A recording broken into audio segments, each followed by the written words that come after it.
Today, the Utilities Regulation and Competition Authority, URCA, launched the number portability service for operators for landline telephone services. This allows users to keep their current telephone numbers when switching from one landline provider to another. While URCA is not physically carrying out the service, they are now giving the okay for service providers to do so.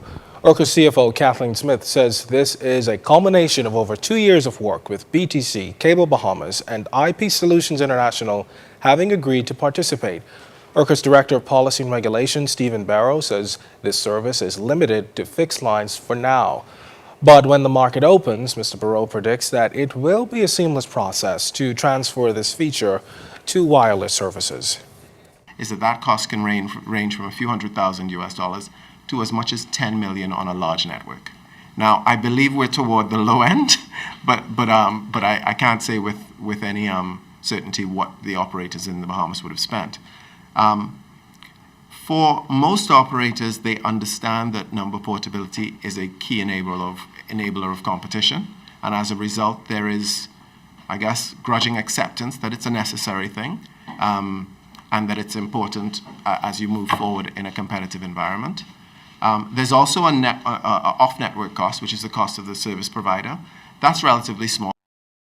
Now, URCA also launched a consumer protection initiative today to garner public sentiment on the draft consumer protection regulations, which address areas including consumer sales and services, consumer obligations, advertising, bill and credit management, and customer queries.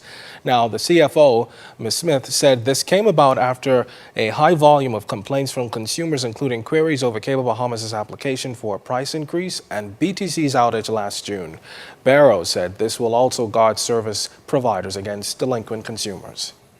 Basically refers to people who run up debts with one operator and then switch to another to avoid paying those debts.